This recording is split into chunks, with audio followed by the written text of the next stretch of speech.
সামান্য কিছু মুশরিকদের ভাবে সাবে মনে হচ্ছে তারা আমাদের উপর আধিপত্য বিস্তার করতে চায়। তো এই জন্য প্রত্যেকটা মুসলমান সতর্ক অবস্থানে থাকতে হবে। আল্লাহ সতর্কতা অবলম্বন করার তৌফিক দান করেন। এই জন্য জিহাদের মানসিকতা সবাইকে রাখতে হবে। প্রত্যেকটা মুসলমান জিহাদের বিষয়গুলা লালন ধারণ পালন করতে হবে। মা বোনদেরকে জিহাদের বই পড়তে দিবেন, সন্তানদেরকে যেন জিহাদের মানসিকতায় বড় করতে পারে। কারণ আমাদের মুসলমান, বিশেষ করে বাংলাদেশের মুসলমানদের হালাত এই হয়ে গেছে, নামাজ রোজা হজ জাকাতের ওয়াজ হইলে সুবহানাল্লাহ আলহামদুলিল্লাহ ঠিক আছে, জিহাদের আলোচনা শুনলে অনেক অভিভাবক ইন্নালিল্লাহ পড়ে। এইগুলো আবার কি কথা?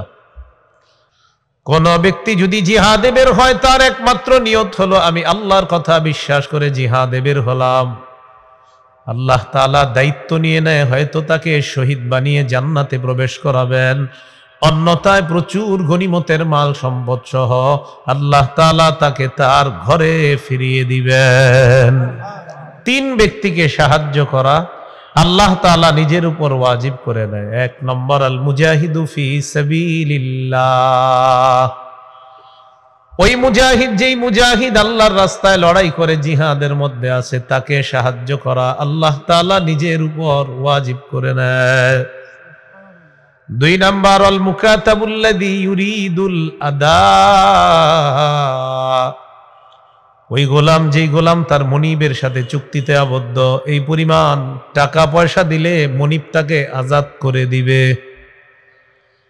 আল্লাহ তাআলা এই গোলামের গোলামি থেকে মুক্ত করার জন্য তাকে সাহায্য করা নিজের উপর ওয়াজিব করে নেয়। তিন নম্বর, অন্নাকিহুল্লাযী ইউরিদুল আফাফা। যেই ব্যক্তি বিয়ের মাধ্যমে নিজেকে পুত পবিত্র করতে চায়, আল্লাহ তাআলা এই ব্যক্তিকে সাহায্য করা নিজের উপর ওয়াজিব করে নেয়। বিয়ের মাধ্যমে যে পবিত্র হতে চায়, আল্লাহ তাআলা তাকে সাহায্য করাও নিজের উপর ওয়াজিব করে নেয়। তাহলে এই তিনজনের একজন হলো মুজাহিদ। যে ব্যক্তি আল্লাহর রাস্তায় লড়াই করবে, জিহাদ করবে, তাকে সাহায্য করা আল্লাহ নিজের উপর ওয়াজিব করে নেয়। জিহাদের নিয়ত প্রত্যেকটা মুসলমানের অন্তরে থাকতে হবে, না থাকলে মুনাফিকি মৃত্যু হবে। সহিহ মুসলিমের বর্ণনা 1910 নম্বর হাদিস। قال رسول الله صلى الله عليه وسلم من مات ولم يغزو ولم يحدث به نفسه مات على شعبة من النفاق। রাসূলুল্লাহ সাল্লাল্লাহু আলাইহি সাল্লাম বলেন, যে ব্যক্তি মৃত্যুবরণ করলো, জিহাদ করলো না অথবা জিহাদের সংকল্প করলো না, সে মুনাফিকি মৃত্যুবরণ করলো। বলি না আউযুবিল্লাহ। এই জন্য জিহাদের নিয়ত প্রত্যেকটা মুমিনের অন্তরে রাখতে হবে। আবু দাউদের হাদিস 2504 নম্বর হাদিস।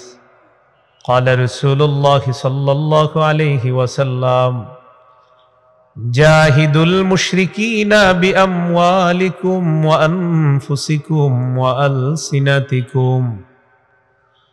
নবীজি বলেন, তোমরা মুশরিকদের বিরুদ্ধে লড়াই করো, বিআমওয়ালিকুম তোমাদের সম্পদ দিয়ে, ওয়া আনফুসিকুম তোমাদের জান দিয়ে, ওয়া আলসিনাতিকুম তোমাদের জবান দিয়ে।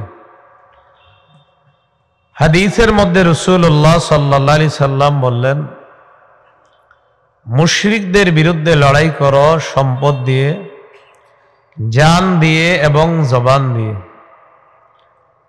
বর্তমানে আমরা 90% বেশি মুসলমান এই দেশে বসবাস করি। সামান্য কিছু মুশরিকদের ভাবে সাবে মনে হচ্ছে তারা আমাদের উপর আধিপত্য বিস্তার করতে চায়। তো এই জন্য প্রত্যেকটা মুসলমান সতর্ক অবস্থানে থাকতে হবে। আল্লাহ সতর্কতা অবলম্বন করার তৌফিক দান করেন। আবু দাউদের হাদিস 2532 নম্বর হাদিস। এই হাদিসের মধ্যে আছে রাসূলুল্লাহ সাল্লাল্লাহু আলাইহি সাল্লাম বলেন, সালাসাতুম মিন আসলিল ঈমান। রাসূলুল্লাহ সাল্লাল্লাহু আলাইহি সাল্লাম বলেন, ঈমানের মূল বিষয় তিনটি। এক নম্বর, আল কাফু আম্মান ক্বালা লা ইলাহা ইল্লাল্লাহ। এক নম্বর, যে ব্যক্তি বলবে লা ইলাহা ইল্লাল্লাহ, তাকে কথার কষ্ট না দেওয়া, কর্মের কষ্ট না দেওয়া। দুই নম্বর, ওয়ালা নুকাফিরুহু বিযামবিন, যে ব্যক্তি বলবে লা ইলাহা ইল্লাল্লাহ, কোন গুনাহের কারণে তাকে কাফের না বলা। তিন নম্বর, ওয়ালা নুখরিজুহু মিনাল ইসলামি বিআমালিন, যে ব্যক্তি বলে লা ইলাহা ইল্লাল্লাহ, এমন ব্যক্তিকে কোনো আমলের কারণে ইসলাম থেকে বের করে না দেওয়া। ঈমানের মূল বিষয় তিনটা। যে ব্যক্তি বলে লা ইলাহা ইল্লাল্লাহ, তাকে কথা কর্মের কষ্ট না দেওয়া। যে ব্যক্তি বলে লা ইলাহা ইল্লাল্লাহ, গুনাহের কারণে তাকে কাফের না বলা। যে ব্যক্তি বলে লা ইলাহা ইল্লাল্লাহ, সাধারণ কোনো আমল দেখেই তাকে ইসলাম থেকে বের করে না দেওয়া। এই হলো ঈমানের মূল তিন বিষয়। এরপর রাসূলুল্লাহ সাল্লাল্লাহু আলাইহি সাল্লাম বলেন, ওয়াল জিহাদু মাযিন মুনযু বাআসানি আল্লাহ ইলা আইয়ুকাতিলা আখির উম্মতি আল মাসীহাদ দাজ্জাল। যেদিন থেকে আল্লাহ আমাকে নবী বানিয়েছেন, সেদিন থেকে জিহাদের বিধান চালু আছে, এটা থাকবে। আমার উম্মতের শেষ দলটা দাজ্জালের সাথে লড়াই করা পর্যন্ত জিহাদের বিধান বলবৎ থাকবে। লা ইউবতিলুহু জাওরু জাইরিন ওয়ালা আদলু আদিলিন, কোন জালেমের জুলুম, কোন বিচারকের রায়, কোন বিচারকের বিচার জিহাদের বিধান বাতিল করতে পারবে না। কোন দেশে যদি বিচারপতি রায় দেয় এই দেশে জিহাদ নিষিদ্ধ, মুসলমানরা পাল্টা বলে দিতে হবে, তোমার রায়ে জিহাদ নিষিদ্ধ হবে না, তুমি নিষিদ্ধ হয়ে যাবা। লা ইউবতিলুহু জাওরু জাইরিন ওয়ালা আদলু আদিলিন। এই জন্য জিহাদের মানসিকতা সবাইকে রাখতে হবে। প্রত্যেকটা মুসলমান জিহাদের বিষয়গুলা লালন ধারণ পালন করতে হবে। মা বোনদেরকে জিহাদের বই পড়তে দিবেন, সন্তানদেরকে যেন জিহাদের মানসিকতায় বড় করতে পারে। কারণ আমাদের মুসলমান, বিশেষ করে বাংলাদেশের মুসলমানদের হালাত এই হয়ে গেছে, নামাজ রোজা হজ জাকাতের ওয়াজ হইলে সুবহানাল্লাহ আলহামদুলিল্লাহ ঠিক আছে, জিহাদের আলোচনা শুনলে অনেক অভিভাবক ইন্নালিল্লাহ পড়ে, এইগুলো আবার কি কথা। এই জন্য প্রত্যেকটা মা বোন যারা আছে জিহাদের বিষয়ে তাদেরকেও সচেতন সজাগ করে তুলতে হবে। আল্লাহ তাআলা আমাদেরকে কথাগুলা মনে রাখার তৌফিক দান করেন। আবু দাউদের হাদিস 2484 নম্বর হাদিস, 2484 নম্বর হাদিস। قال رسول الله صلى الله عليه وسلم لا تزال طائفة من أمتي يقاتلون على الحق ظاهرين على من ناوأهم। নবীজি বলেন, আমার উম্মতের একটা দল সদা সর্বদা হকের পক্ষে লড়াই করবে, যাহিরিনা আলা মান নাওয়াহুম, যারা তাদের বিরোধিতা করবে তাদের বিরুদ্ধে তারা বিজয় লাভ করবে। হাত্তা ইউকাতিলা আখির উম্মতি আল মাসীহাদ দাজ্জাল, জিহাদের বিধান চলতে চলতে আমার উম্মতের শেষ দলটা দাজ্জালের বিরুদ্ধে লড়াই করবে। এমনকি আল্লাহ তাআলা আমার উম্মতের সর্বশেষ মুজাহিদ বাহিনী যারা, তাদেরকেও বিজয় দান করবেন। এটা কিয়ামত পর্যন্ত চালু থাকবে। আল্লাহ আমাদের সকল মুসলমানদেরকে জিহাদের বিষয়টা এখন খুব বেশি করে বুঝার তৌফিক দান করেন। কাজে লাগবে, খুব বেশি কাজে লাগবে। সহিহ বুখারীর বর্ণনা 3123 নম্বর হাদিস। قال رسول الله صلى الله عليه وسلم تكفل الله لمن جاهد في سبيل الله لا يخرجه إلا الجهاد في سبيله ওয়া তাসদীকু কালিমাতি বিআন ইউদখিলাহুল জান্নাতা আও ইয়ারজি'হু ফি মাসকানিহি আল্লাযী খারাজা মিনহু মা নালা মিন আজরিন আও গনিমা। কোন ব্যক্তি যদি জিহাদে বের হয় তার একমাত্র নিয়ত হলো আমি আল্লাহর কথা বিশ্বাস করে জিহাদে বের হলাম, আল্লাহ তাআলা দায়িত্ব নিয়ে নেয় হয়তো তাকে শহীদ বানিয়ে জান্নাতে প্রবেশ করাবেন, অন্যথায় প্রচুর গনিমতের মাল সম্পদ সহ আল্লাহ তাআলা তাকে তার ঘরে ফিরিয়ে দিবেন। এটা আল্লাহ দায়িত্ব নিয়ে নেয়। তিরমিজির হাদিস 1655 নম্বর হাদিস। قال رسول الله صلى الله عليه وسلم ثلاث حق على الله।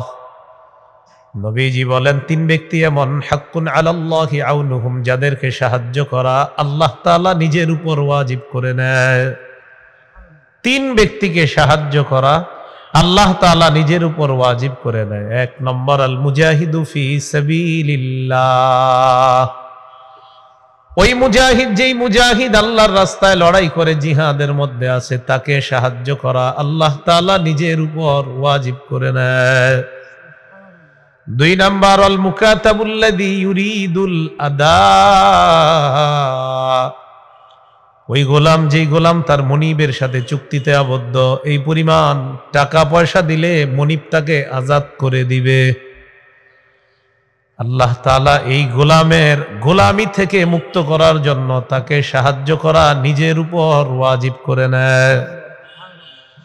তিন নম্বর অন্নাকিহুল্লাযী ইউরিদুল আফাফা, যেই ব্যক্তি বিয়ের মাধ্যমে নিজেকে পুত পবিত্র করতে চায় আল্লাহ তাআলা এই ব্যক্তিকে সাহায্য করা নিজের উপর ওয়াজিব করে নেয়। বিয়ের মাধ্যমে যে পবিত্র হতে চায় আল্লাহ তাআলা তাকে সাহায্য করাও নিজের উপর ওয়াজিব করে নেয়।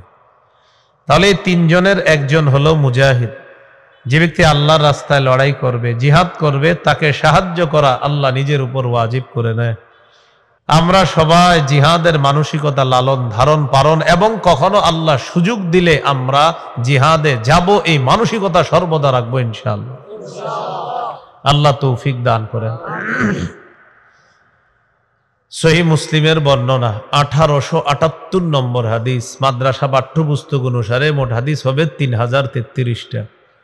قال رسول الله صلى الله عليه وسلم مثل المجاهد في سبيل الله كمثل الصائم القائم القانت بآيات الله لا يفتر من صيام ولا صلاة حتى يرجع المجاهد في سبيل الله। এই হাদিসটি বুঝেন। এক ব্যক্তি রোজা রাখছে, নামাজে দাঁড়াইছে, কোরআন তেলাওয়াত করতেছে, আল্লাহু আকবার। লোকটা রোজাদার, লোকটা নামাজে আছে, লোকটা কোরআন তেলাওয়াত করতেছে, কতগুলা ভালো আমল করতেছে একসাথে। এই ব্যক্তি কোনো ক্লান্ত হয় না, নামাজে রোজায় কোনো ক্লান্ত হয় না। নবীজি বলেন যে ব্যক্তি আল্লাহর রাস্তায় জিহাদে যায় ফিরে আসার আগ পর্যন্ত ক্লান্তিহীন রোজাদার, ক্লান্তিহীন নামাজ আদায়কারী, ক্লান্তিহীন তেলাওয়াতকারী, এই ব্যক্তির মতো পুরস্কার আল্লাহ মুজাহিদকে ক্ষণে ক্ষণে দিতেই থাকে। আবু দাউদের হাদিস 1449 নম্বর হাদিস। এই হাদিসের বর্ণনাকারী সাহাবীর নাম আব্দুল্লাহ ইবনে হুবশিগিল খাসআমি রাদিয়াল্লাহু তাআলা আন। তিনি বলেন আন্না রাসূলুল্লাহি সাল্লাল্লাহু আলাইহি ওয়াসাল্লাম সুইলা আইয়ুল আমালি আফজালু ইয়া রাসূলুল্লাহ। নবীকে প্রশ্ন করা হলো ইয়া রাসূলুল্লাহ, আল্লাহর কাছে সবচাইতে মর্যাদাপূর্ণ আমল কোনটি? নবীজি বললেন তুলুল কিয়াম, লম্বা সময় নামাজে দাঁড়িয়ে থাকা আল্লাহর কাছে সবচেয়ে মর্যাদাপূর্ণ আমল। সুবহানাল্লাহ। এই জন্য জোহরের আগে 4 রাকাত সুন্নত 3.5 মিনিট 3 মিনিটে পুরা প্যাকেজ কমপ্লিট করে ফেলবেন। কি বলেন? মসজিদে ঢুইকা দেখে জোহরের বাকি আছে আর 2 মিনিট। কয় মিনিট? আল্লাহু আকবার কইলে দাঁড়ায় যাবে, দেখবেন উনি বাপের বেটার মতো আপনাকে দেখায় দিবে যে 2 মিনিটে 4 রাকাত কিভাবে পড়া যায়, এবং আপনারে বুঝাবে, পারলে তুমিও দেখাও, দেখো আমি দেখাই দিলাম। এরকম করবেন না। নবীজি বললেন তুলুল কিয়াম, লম্বা সময় নামাজে দাঁড়িয়ে থাকা এটা আল্লাহর কাছে শ্রেষ্ঠ ইবাদত। রুকুর মধ্যেও লম্বা সময় কাটানোর চেষ্টা করবেন, সিজদার মধ্যেও লম্বা সময় কাটানোর চেষ্টা করবেন। আব্দুল্লাহ ইবনে ওমর রাদিয়াল্লাহু তাআলা আনহুমা দেখেন, এক যুবক নামাজ পড়তেছে, লম্বা সময় নামাজে দাঁড়িয়ে আছে, তবে রুকু সিজদা লম্বা করে না, শর্ট শর্ট। আব্দুল্লাহ ইবনে ওমর বললেন, আইয়ুকুম ইয়ারিফুহু, তোমাদের মধ্যে কে আছে এই যুবককে চিনো? এক ব্যক্তি বললেন, আমি চিনি। আব্দুল্লাহ ইবনে ওমর বললেন, লাউ আরাফতুহু লা আমারতুহু আইয়ুতিলা আর-রুকুআ ওয়াস-সুজুদা, আমি যদি তাকে চিনতাম, তাকে আমি বলতাম, তুমি যেমন ভাবে লম্বা সময় নামাজে দাঁড়িয়ে থাকো, তেমনি ভাবে রুকু সিজদাও একটু লম্বা করবা। কেন? আমি নবীকে বলতে শুনেছি, ইন্নাল আবদা ইযা কামা ইলাস সালাহ উদিআত যুনুবুহু বাইনা কাতিফাই। দেখেন, কোন ব্যক্তি যখন নামাজের মধ্যে দাঁড়ায়, তার সমস্ত গুনাহগুলোকে একত্রিত করা হয়। আরেক বর্ণনায় উতিয়া যুনুবুহু সুম্মা উদিআত বাইনা কাতিফাই। কোন ব্যক্তি যখন নামাজের মধ্যে দাঁড়ায়, দাঁড়ানোর পর তার গুনাহগুলা একত্রিত করা হয়, করার পর তার দুই কাঁধের মধ্যে সমস্ত গুনাহগুলা রাখা হয়। কুল্লামা রাকাআ আও সাজাদা তাসাকাতাত আন, বান্দা যখন রুকু করে সিজদা করে, তার গুনাহের স্তূপ থেকে গুনাহগুলা ঝরে পড়া শুরু হয়ে যায়। এজন্য রুকু সিজদা যত লম্বা হবে, গুনাহ ঝরার মাত্রা তত বাড়বে। তাই আমরা দাঁড়াবো লম্বা সময়, রুকু সিজদাও একটু লম্বা করব। আল্লাহ তৌফিক দান করেন। মনে আছে কোন হাদিস বলতেছি, নবীরে প্রশ্ন করলেন, ইয়া রাসূলুল্লাহ, আল্লাহর কাছে সবচেয়ে শ্রেষ্ঠ আমল কোনটি? আল্লাহ নবী জবাব দিলেন, তুলুল কিয়াম, লম্বা সময় নামাজে দাঁড়িয়ে থাকা। কিলা ফাইয়ুস সাদাকাতি আফযালু ইয়া রাসূলুল্লাহ, ইয়া রাসূলুল্লাহ, আল্লাহর কাছে সবচেয়ে শ্রেষ্ঠ সদকা কোনটা? নবীজি বললেন, জাহদুল মুকিল্লি, কোন ব্যক্তি কষ্ট করে করার পর এই কষ্টার্জিত উপার্জন সামান্য পরিমাণ আল্লাহর রাস্তায় সদকা করা আল্লাহর কাছে সর্বশ্রেষ্ঠ সদকা বলে গণ্য হয়ে যায়। কিলা ফাইয়ুল হিজরাতি আফযালু ইয়া রাসূলুল্লাহ, হুজুর, আল্লাহর কাছে সবচেয়ে শ্রেষ্ঠ হিজরত কোনটি? নবীজি বললেন, মান হাজারা মা হারামাল্লাহু আলাইহি, আল্লাহ তাআলা যা হারাম করেছেন, এই হারাম থেকে যদি কোনো ব্যক্তি বেঁচে থাকে, হারাম থেকে বেঁচে থাকাটা আল্লাহর কাছে শ্রেষ্ঠ হিজরত বলে গণ্য হয়ে যায়। কিলা ফাইয়ুল জিহাদি আফযালু ইয়া রাসূলুল্লাহ, হুজুর, আল্লাহর কাছে সবচেয়ে শ্রেষ্ঠ জিহাদ কোনটি আপনার কাছে জানতে চাই। নবীজি বললেন, মান জাহাদাল মুশরিকিনা বিমালিহি ওয়া নাফসিহি, কোন ব্যক্তি নিজের জান মাল নিয়ে মুশরিকদের বিরুদ্ধে যদি লড়াই করে, এই লড়াই করা, জিহাদ করাটা আল্লাহর কাছে সর্বশ্রেষ্ঠ জিহাদ বলে গণ্য হয়ে যায়। কিলা ফাইয়ুল কতলি আশরাফু ইয়া রাসূলুল্লাহ, হুজুর, আল্লাহর কাছে সবচেয়ে শ্রেষ্ঠ শাহাদাত কোনটা, মর্যাদার শাহাদাত কোনটা জানতে চাই। নবীজি বললেন, মান উহরিকা দামুহু ওয়া উকিরা জাওয়াদুহু, কোন ব্যক্তিকে জিহাদের ময়দানে শহীদ করা হয়, সাথে সাথে যদি তার ঘোড়াটাও শহীদ করা হয়, এই ব্যক্তির শাহাদাত আল্লাহর কাছে মর্যাদাপূর্ণ শাহাদাত বলে গণ্য হয়ে যায়। নতুন কথা এসে গেল, শাহাদাত কি আসলো বলেন তো? গেল জিহাদের ময়দান হলো বাজার, এরপরে গেল জিহাদ। আলোচনা আসতে আসতে আমরা চলে আসলাম শাহাদাতে। তো শাহাদাত বা শহীদ হতে হলে কোথায় যেতে হবে? জিহাদের ময়দানে। মনে আসেনি? ক্রেতাকে বিক্রেতা মুমিনগণ, দ্রব্য জানমাল, মূল্য জান্নাত, বাজার জিহাদের ময়দান। তো জিহাদের ময়দানে জিহাদ করা লাগে। জিহাদ বিষয়ে জানলাম, জিহাদ করতে করতে শহীদ হওয়া লাগে। শহীদ হওয়ার কথাটা হঠাৎ আমরা হাদিস থেকে জানলাম। এখন আমরা শহীদ সম্পর্কে জানবো। শহীদ হওয়ার নিয়ত আসেনি সবার? এই গ্রামের নাম কি? এই রাজাপুর থেকে কেউ নিয়ত করছেন যে আল্লাহ আমারে যদি কখনো আপনি তৌফিক দেন, সুযোগ দেন, আল্লাহ আমার পাক্কা নিয়ত, আমি শহীদ হব। এখান থেকে নিয়ত করছেন। সহিহ মুসলিমের বর্ণনা 1909 নম্বর হাদিস, 1909। قال رسول الله صلى الله عليه وسلم من سأل الله الشهادة بصدق বাল্লাগাহুল্লাহু মানাজিলাশ শুহাদাই ওয়া ইন মাতা আলা ফিরাশিহি।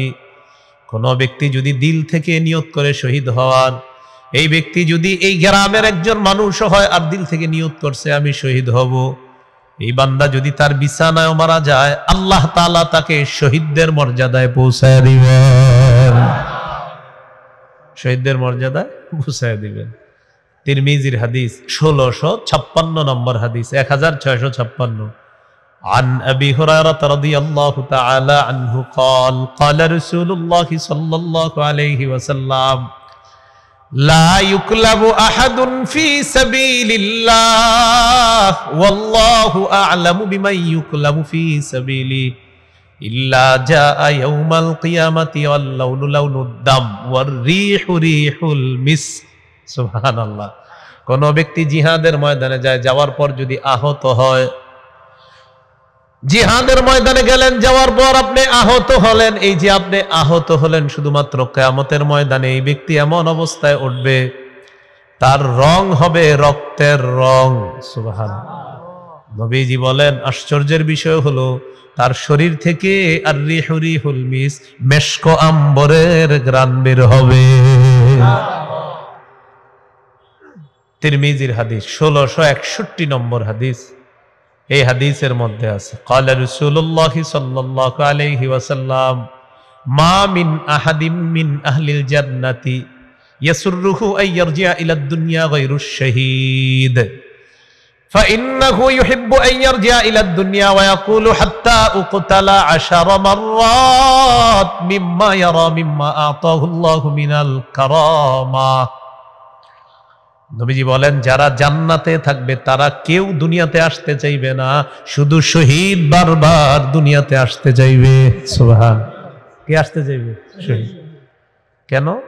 নবীজি বলেন শহীদ দুনিয়াতে আসতে চাইবে এই কারণে, শহীদ দুনিয়াতে এসে বলবে আল্লাহ আমি আবার শহীদ হব, আবার আমি জিন্দা হব, আবার আমি শহীদ হব, আবার আমি জিন্দা হব। নবীজি বলে জানোনি কেন?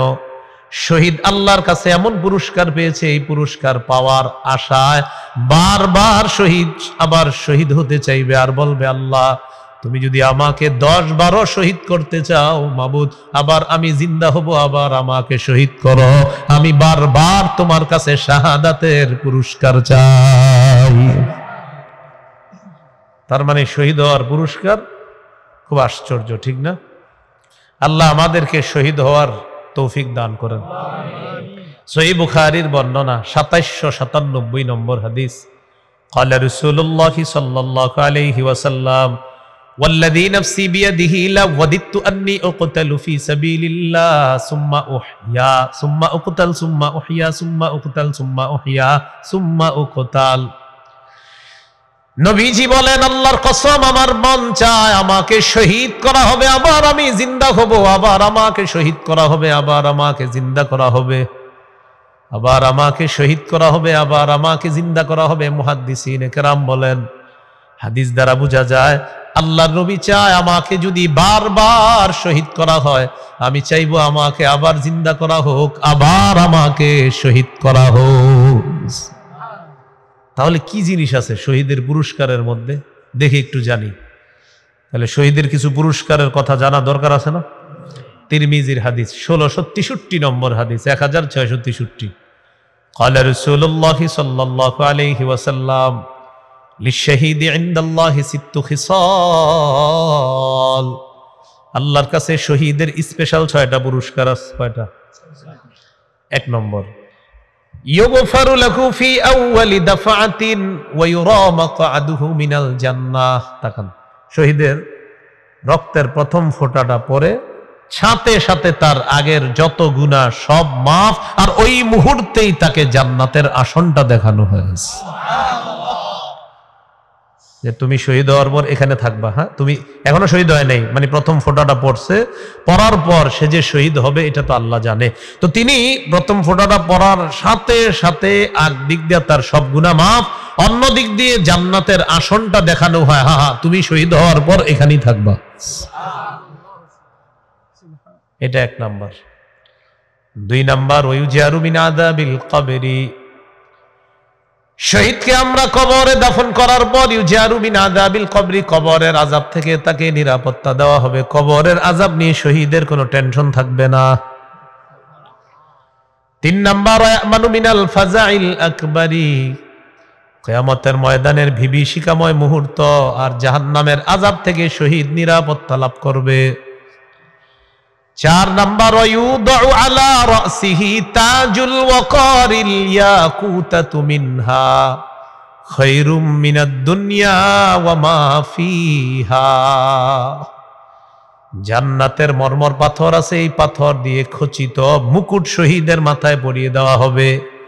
এই পাথরের কত দাম! আল্লাহ নবী বলেন এই পাথরের মূল্য এত বেশি, সামান্য পাথরের অংশ দুনিয়া আর দুনিয়ার মধ্যে যা কিছু আছে এর চাইতে আরো বেশি মূল্যবান সেই পাথর। 5 নাম্বারটা কি বলবো? হ্যাঁ আসলে ওয়ায়ুযাওয়াজু 72 যাওজাতাম মিনাল হুরিল ঈন, 72 জন হুরকে শহীদের সাথে বিয়ে দেওয়া হবে। কি শহীদ হওয়ার নিয়ত আছে? আল্লাহ তৌফিক দান করেন।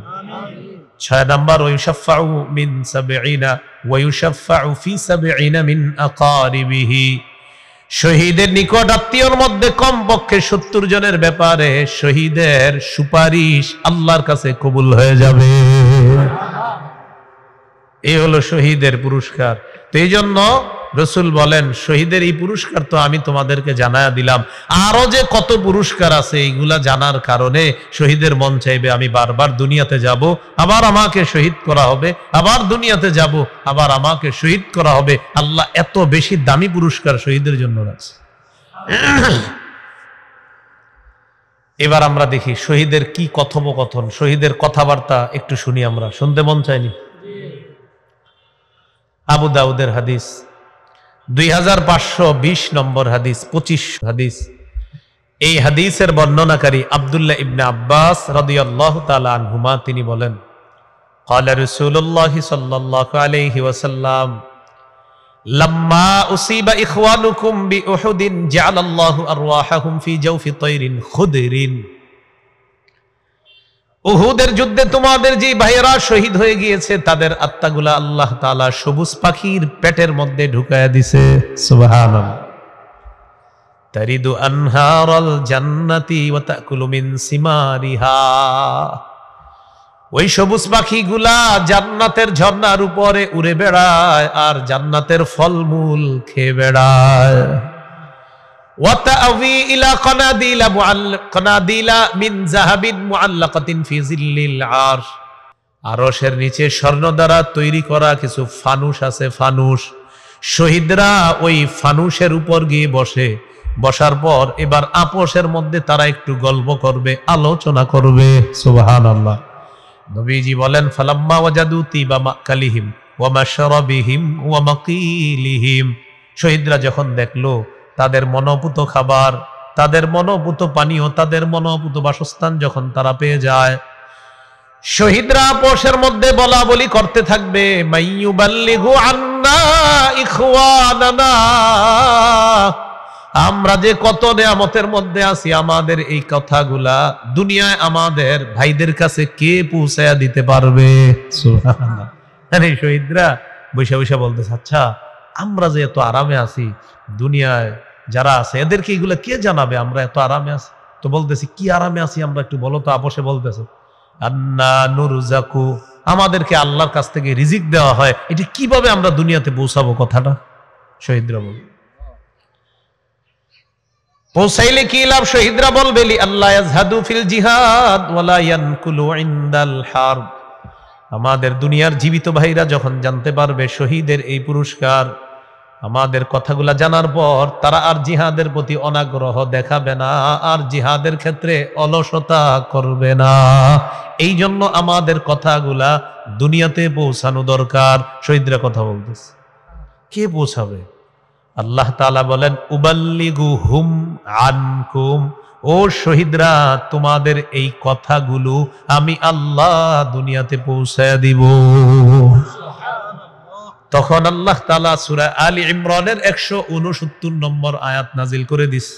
কোন সূরা? সূরা আলী ইমরান 169, 4 পারা 11 নম্বর পৃষ্ঠা, হাফিজি কোরআন মাজিদ অনুযায়ী আল্লাহ বলেন, ওয়ালা তাহসাবান্নাল্লাযীনা কুতিলু ফি সাবিলিল্লাহি আমওয়াতা বাল আহইয়াউন ইনদা রাব্বিহিম ইউরযাকুন। পরে কি কয় দেখেন, ফারিহিনা বিমা আতাহুমুল্লাহু মিন ফাদলি ওয়া ইস্তাবশিরুনা বিল্লাযীনা লাম ইয়ালহাকু বিহিম মিন খালফিহিম, আমরা মিন খালফিহিম আমরা, ওয়া ইস্তাবশিরুনা বিল্লাযীনা লাম ইয়ালহাকু বিহিম মিন খালফিহিম আল্লা খাউফুন আলাইহিম ওয়া লা হুম ইয়াহজানুন। দেখেন কি বলে আল্লাহ তাআলা বলেন, যারা শহীদ হয়ে যায় তাদেরকে তোমরা মৃত মনে করো না। উহুদের যুদ্ধের শহীদরা আলোচনা করতেছে, তাদের কথাগুলা তোমাদেরকে কে পৌঁছায় দিবে? আমি আল্লাহ তোমাদেরকে পৌঁছায় দিলাম। উহুদের যুদ্ধের শহীদ সহ যত শহীদ আছে তাদেরকে তোমরা মৃত মনে করবা না, বরং তারা জীবিত, তাদেরকে আল্লাহর কাছে রিজিক দেওয়া হয়। জাননি কত আনন্দে আছে তারা, ফারিহিনা বিমা আতাহুমুল্লাহু মিন ফাদলিহি, আল্লাহ তাদেরকে যে অনুগ্রহ দান করেছেন এই অনুগ্রহ নিয়ে তারা উল্লাসিত, তারা আনন্দিত, তারা উৎফুল্ল আছে। ওয়ায়াস্তাবশিরুনা বিল্লাযীনা লাম ইয়ালহাকু বিহিম মিন খালফিহিম, আর তারা আনন্দ বোধ করে তাদেরকে নিয়ে যারা এখনো তাদের সাথে মিলিত হয় নাই। এই কিয়ামত পর্যন্ত যত মুসলমান আছে তাদেরকে নিয়ে শহীদরা আনন্দ করে। কি আনন্দ? আল্লাহ খাউফুন আলাইহিম ওয়ালা হুম ইয়াহজানুন। শহীদরা আনন্দ করে, আমাদের দুনিয়ার জীবিত ভাইয়েরা যদি শহীদ হয়ে যায়, শহীদ হওয়ার পর তাদের কোনো ভয় থাকবে না, তাদের কোনো চিন্তা থাকবে না।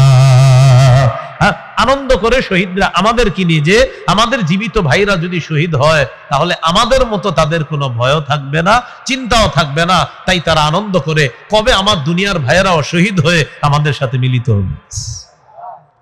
বুঝে আসছেনি সবার? তাহলে শহীদ হওয়ার নিয়ত আছে। তাহলে জিহাদের ময়দান, জিহাদ আর হলো কি শহীদ। তো শহীদ হওয়ার নিয়ত আমাদের সবার আছে, বলেন ইনশাআল্লাহ। আল্লাহ তৌফিক দান করেন। 28 পারা 11 নম্বর পৃষ্ঠা, সূরাতুস সফফি 10 থেকে 13 নম্বর আয়াত। আল্লাহ তাআলা বলেন, ইয়া আইয়ুহাল্লাযীনা আমানু হাল আদুল্লুকুম আলা তিজারাতিন তুনজিকুম মিন আযাবিন আলীম তুমিনুনা বিল্লাহি ওয়া রাসূলিহি ওয়া তুজাহিদুনা ফি সাবিলিল্লাহি বিআমওয়ালিকুম ওয়া আনফুসিকুম। আল্লাহ তাআলা বলেন, আমি কি তোমাদেরকে এমন একটা ব্যবসা সম্পর্কে বলবো যে ব্যবসা তোমাদেরকে যন্ত্রণাদায়ক আযাব থেকে রক্ষা করবে, এমন একটা ব্যবসা সম্পর্কে বলবো। আল্লাহ তাআলা বলেন, এই ব্যবসাটা হলো তোমরা আল্লাহর প্রতি ঈমান আনবা, রাসূলকে বিশ্বাস করবা, জানমাল নিয়ে আল্লাহর রাস্তায় লড়াই করবা। যালিকুম খায়রুল লাকুম ইন কুনতুম তা'লামুন। আল্লাহ বলেন, যদি এই ব্যবসার কথা তোমরা জানতা, বুঝতা, এটাই তোমাদের জন্য কল্যাণ, এটাই তোমাদের জন্য উত্তম।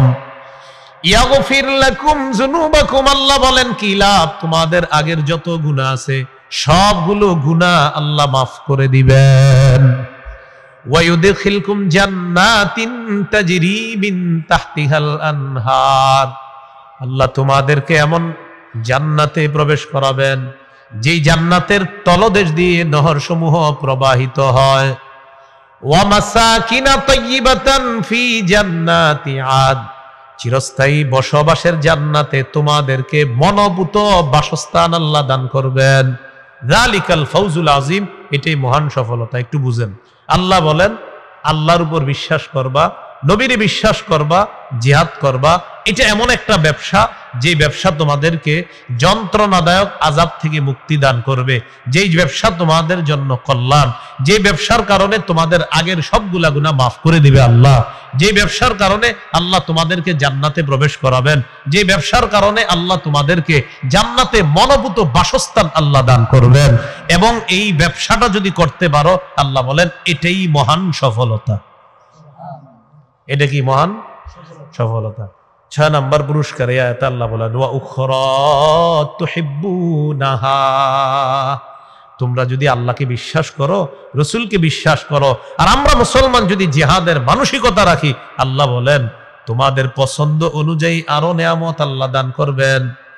সেই নেয়ামতটা কি? আল্লাহ বলেন নাসরুম মিনাল্লাহ, আল্লাহর পক্ষ থেকে দুনিয়াতেই তোমাদের উপর সাহায্য আসবে। সুবহানাল্লাহ। ওয়া ফাতহুন করিব, এবং আসন্ন বিজয় আল্লাহ তোমাদেরকে দান করবেন। বিজয়ের প্রস্তুতি নিতে হবে। বলেন ইনশাআল্লাহ, বলেন ইনশাআল্লাহ। আল্লাহ তৌফিক দান করেন। সূরাতুল হুজুরাত 15 নম্বর আয়াত, 26 পারা 16 নম্বর পৃষ্ঠা আল্লাহ তাআলা বলেন ইন্নামাল মুমিনুনাল্লাযীনা আমানু বিল্লাহ ওয়া রাসূলিহি সুম্মা লাম ইয়ারতাবু ওয়া জাহাদু বিআমওয়ালিহিম ওয়া আনফুসিহিম ফি সাবিলিল্লাহ উলাইকা হুমুস সাদিকুন। আল্লাহ বলেন খাঁটি ইমানদার হলো তারা, প্রকৃত ইমানদার হলো তারা যারা আল্লাহকে বিশ্বাস করে, রসুলকে বিশ্বাস করে, যারা সন্দেহ করে না, যারা জানমাল নিয়ে আল্লাহর রাস্তায় লড়াই করে। আল্লাহ বলেন তাদেরকে খাঁটি মুমিন বললাম, পাশাপাশি উলাইকা হুমুস সাদিকুন, আমি তাদেরকে খাঁটি সত্যবাদী বলে ঘোষণা করলাম। জিহাদের মানসিকতা রাখা এটা খাঁটি মুমিন হওয়ার আলামত, এটা সত্যবাদী মুমিন হওয়ার আলামত। আল্লাহ আমাদেরকে মানসিকতা লালন ধারণ পালন করার তৌফিক দান করেন। এবার আসেন, জিহাদের জন্য একজন নেতা দরকার, ঠিক না? একজন মুজাহিদ বাহিনীর জন্য একজন প্রধান দরকার না? আচ্ছা, তাহলে আমার সাথে একটু বলেন, বলেন আমরা আল্লাহর কাছে এমন একজন শাসক চাইব, যেই শাসক দেশেরও নেতৃত্ব দিবে, জিহাদেরও নেতৃত্ব দিবে, এমন একজন শাসক চাইতে হবে। তো এই জন্য কি করণীয়? করণীয় হলো আপাতত 3টা দোয়া করবেন। বলেন আল্লাহ আমাদের দেশে কিয়ামতের আগে আর কখনো নারী নেতৃত্ব চাই না। কি চাই না? সবাই বলেন কেন? সবাই জোরে বলেন কেন? আরো জোরে বলেন, সুন্দর করে বলেন। ক্বালা রাসূলুল্লাহ সাল্লাল্লাহু আলাইহি ওয়াসাল্লাম লা ইউফলিহা কওমুন ওয়াল্লাউ আমরাহুম ইমরাআতান। বুখারীর বর্ণনা, আল্লাহ নবী বলেন ওই জাতি কিছুতেই সফল হবে না যেই জাতি তাদের নেতৃত্বে কোন নারীকে বসায়া দেয়। এই জন্য আপনাদের সাথে যদি কেউ কখনো ঝগড়া করে আর বলে তোমরা বলো নারী নেতৃত্ব হারাম, আপনি বলবেন নবী বলছে নারী নেতৃত্ব হারাম। আপনি এইভাবে ঝগড়ার জবাব দিবেন। যদি বলে এই মিয়া নারী নেতৃত্ব নাকি বসানো যাবে না, বলবেন নবী বলছে। আপনাদের এলাকার কিছু মুসলমানও আপনারা বলবে আচ্ছা নারী নেতৃত্বে কি সমস্যা, বলবেন নবী বলছে সমস্যা। সমস্যাটা কি? বলবেন নবী বলছে সফল হবে না। আচ্ছা কিভাবে হবে না? বলবেন নবী বলছে হবে না। খালি বলবেন নবীজি বলছে, কারণ ও যদি মুসলমান হয় বৈদ্যর ভয় ঢুকবে। আর যদি মুসলমান রূপী মুনাফিক হয়, ওরে আপনি যতই নবীর নাম বলেন, আল্লাহর নাম বলেন, এই যতই নামাজ পড়ুক, তো বুঝবেন এতদিন ওর অন্তরে ও নেফাকি লালন করছে। নারী নেতৃত্বে যে সফল হবে না কথাটা কার? তো এই জন্য ঝগড়া আপনি করবেন না, বলবেন ভাই নবীজি বলছে। আপনি রাগ হয়ে বলবেন কি বলছে? বলবেন নবীজি বলছে নারীরা প্রধান হলে সেই জাতি কখনো সফল হবে না। কখন বলছে? বলবেন নবীজি বলছে 1000 বছর। খালি বলবেন নবীজি বলছে। এই জন্য 1 নাম্বার দোয়া করবেন।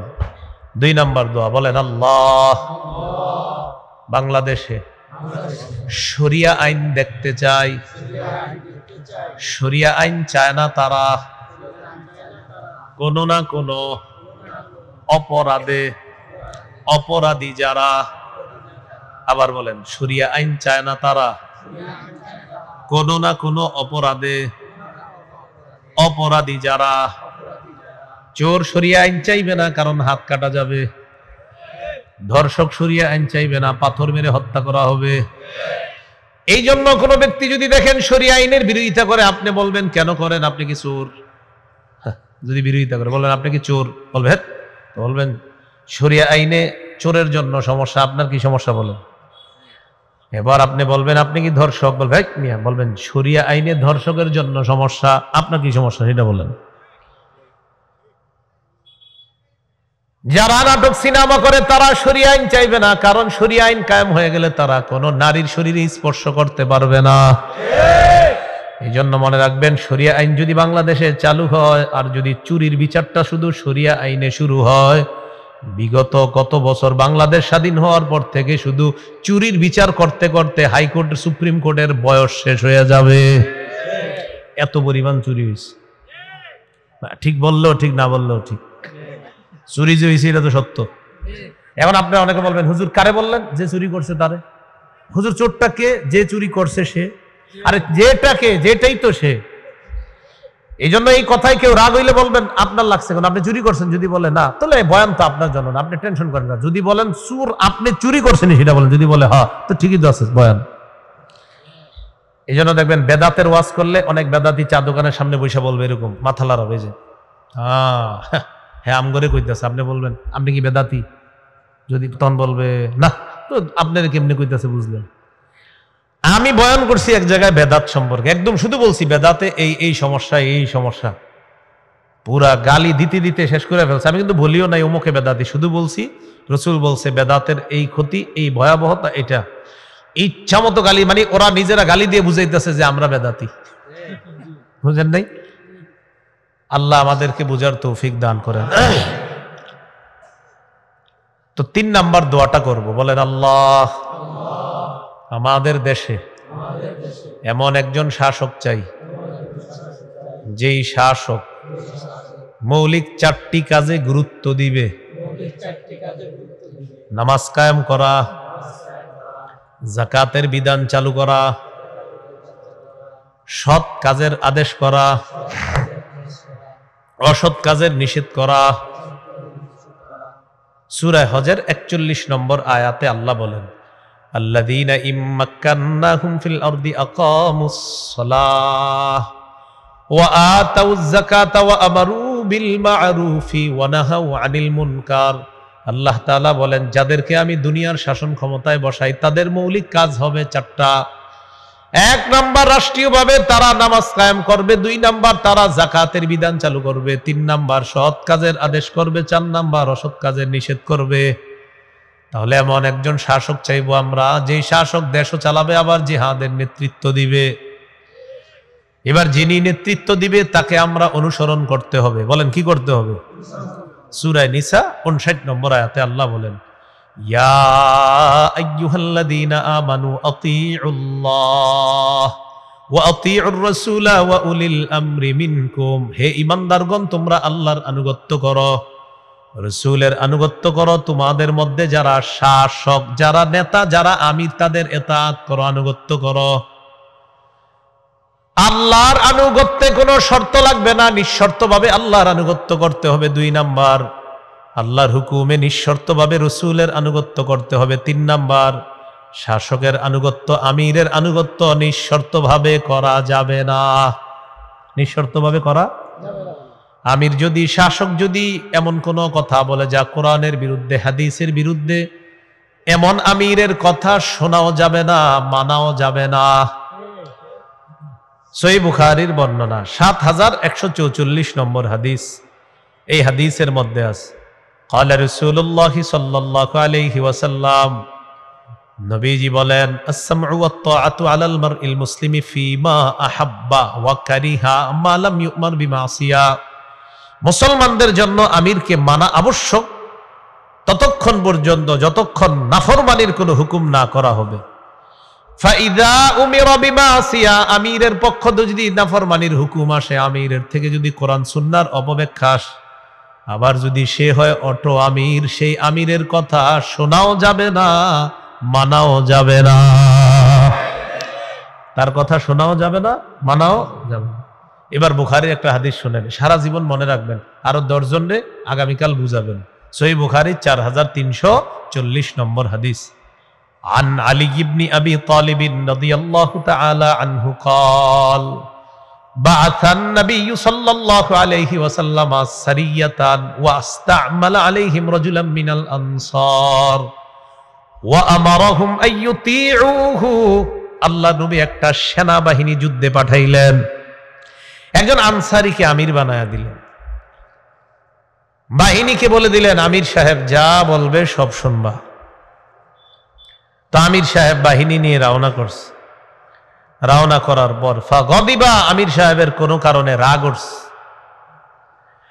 রাগ ওঠার পর আমির সাহেব বললেন, আলাইসা কদ আমারাকুম রাসূলুল্লাহ সাল্লাল্লাহু আলাইহি ওয়াসাল্লাম আন তুতিউনি, তোমাদেরকে কি আল্লাহর নবী বলে নাই আমি যা বলবো সব শুনবা?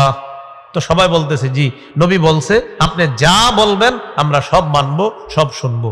আবার বলছি, একটা বাহিনী জিহাদে পাঠাইলেন, একজনকে আমির বানায়া দিলেন। নবীজি বলবেন আমির সাহেব যা বলবে সব শুনবা। আমির সাহেবের রাগ উঠে গেছে। যারা বাহিনীতে আছে সাহাবায়ে কেরাম তাদেরকে বললেন, নবী কি বলে নাই আমার সব কথা শুনতে? তো সবাই বললেন হ্যাঁ বলছে। তাহলে এখন আমি যা যা বলবো শোনো। জি বলেন। ইজমাউলি হাতবা, লাকড়ি সংগ্রহ করো। তো তারা লাকড়ি সংগ্রহ করছে। করার পর আমির সাহেব বললেন, আউকিদুহা নার, লাকড়িতে আগুন লাগায়া দাও। ফাআউকাদুহা নার, আগুন লাগায়া দিস। এবার আমির সাহেব বললেন, উদখুলুহা, সবাই আগুনে ঝাঁপ দাও। এটা কোনো কল্প কাহিনী নয়। সহিহ বুখারী 4340 নম্বর হাদিস। মোট হাদিস সংখ্যা হবে 7563টা। পকেটে অনেকের উস্তাদ থাকে, ওই উস্তাদরি হইলে এখন মিলাইতে পারেন। একটা বাহিনীকে নবী পাঠাইলেন, একজন আমির বানায়া দিলেন, আর বললেন আমির যা বলবে সব শুনবা। আমির সাহেবের রাগ উঠছে। বললেন নবী না বলছে আমার সব কথা শুনবা? বলছেন হ্যাঁ। তো তোমরা লাকড়ি আনো। আনছে, আনার পর বললেন আগুন লাগাও। আগুন লাগিয়ে দিছে। এবার আমির সাহেব বললেন আগুনে ঝাঁপ দাও। ফাহাম্মু, সাহাবীরা সবাই রেডি হয়েছে আগুনে ঝাঁপ দিতে। রেডি হয়ে গেছে আগুনে ঝাঁপ দিবে। আগুনে ঝাঁপ দেওয়ার আগে এক সাহাবী আরেক সাহাবীর এভাবে খোসায়, ফাজাআলা ইউমসিকু বাদুহুম বাদু, এই আসলে কি ঝাঁপ দিমু? এরকম করতেছে। একজন আরেকজনকে, আসলে কি ঝাঁপ দিমু? একজন আরেকজনে বলতেছে। কেন?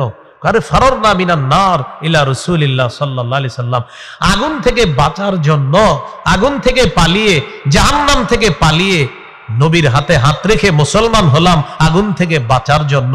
সেই নবী আমিরের কথা মানতে বলছে, এর মানে আগুনে ঝাঁপ দিতে বলবে। এটা আমাদের কেমন জানি মনে হচ্ছে আপোষের মধ্যে এগুলা বলা বলি করতেছে। তো আপোষের মধ্যে যখন এই কথা চলতেছে, তখন ঝাঁপ দিবে কি দিবে না, দিবে কি দিবে না, এটা করতে করতে হাত্তা খমাদাতিন নার, আগুন নিভে গেছে। সুবহানাল্লাহ। ওয়া সাকানা গদবহু, আমির সাহেবের রাগও ঠান্ডা হয়ে গেছে। আলহামদুলিল্লাহ। শুধু ওনারটা ঠান্ডা হইল না 10 বছরে, দোয়া করি ঠান্ডা হোক। তো আমির সাহেবের রাগ ঠান্ডা হয়ে গেছে। ঠান্ডা হওয়ার পর ঘটনাটা নবীর কাছে গেছে। যাওয়ার পর নবীজি বললেন, সর্বনাশ, লাউ দাখালুহা মা খারাজু মিনহা ইলা ইয়াউমিল কিয়ামাহ। আমিরের কথা শুই না আমার সাহাবীরা যদি আগুনে ঝাঁপ দিত, কিয়ামত পর্যন্ত তারা আগুনেই থাকতো, আগুন থেকে বের হতে পারতো না। শোনো, ইন্নামাত তাআতু ফিল মারুফ, আমিরের আনুগত্য করবা শুধু ন্যায়সঙ্গত কথা কাজে। আমির নাফরমানির কথা বললে সেটা শোনাও যাবে না, সেটা মানাও যাবে না। আমির যদি কোরআন সুন্নাহের আজাইরা অপব্যাখ্যা দেয়, নবীদের ব্যাপারে উল্টা পাল্টা অপব্যাখ্যা দেয়, আলেমরা যদি সেই ভুল ধরিয়ে দেয়, আলেমদের কথা মেনে নেওয়া এটা হলো সৌভাগ্যের লক্ষণ। আলেমদেরকে উপেক্ষা করে কোন অটো আমিরকে মানা আর তার অন্ধ অনুসরণ করা, এটা হলো হতভাগা আর পথভ্রষ্ট হওয়ার লক্ষণ। এই জন্য বলেন, আমরা আগামী 31 জানুয়ারি, 1-2 ফেব্রুয়ারি উলামায়ে কেরামের নেতৃত্বে টঙ্গীর মাঠে যাব ইনশাআল্লাহ। মনে থাকবেন ইনশাআল্লাহ। তাহলে 4টা জিনিস, জিহাদের ময়দান, জিহাদ, শাহাদাত, আর হলো আমির। আর আমির কি নিঃশর্ত মানা যাবে? না, শর্ত আছে। নাফরমানিমূলক কোনো কথা বলতে পারবে না, কোনো নাফরমানিমূলক হুকুম দিতে পারবে না, সেক্ষেত্রে আমিরকে মানা যাবে। আল্লাহ তাআলা আমাদের সকলকে জিহাদি জজবাত যেন আমরা রাখতে পারি, আল্লাহ তৌফিক দান করেন। আমরা সবাই আল্লাহর কাছে দোয়া করব যে আল্লাহ, আমাদের বাংলাদেশের বিজ্ঞ মুফতি সাহেবরা কখনো যদি জিহাদের ফতুয়া দেয়, আমরা ইনশাল্লাহ তৈরি আছি, প্রস্তুত আছি। তবে আপনারা আবার এই ওয়াজ শুই না কিন্তু কোনো এলাকা গিয়ে উড়ে দিয়েন না। এটা আমাদের দেশের বিজ্ঞ মুফতি সাহেবরা ফতুয়া দিতে হবে, বাংলাদেশের বড় বড় মুফতি সাহেবরা ফতুয়া দিতে হবে, তারপর কিন্তু সিদ্ধান্ত নিতে হবে। আপনারা কিন্তু এখনই সিদ্ধান্ত নিয়ে নেন। এখন হলো জজবাত রাখবেন যে নিয়ত আছে, আমাদের মানসিকতা আছে। বলেন ইনশাআল্লাহ।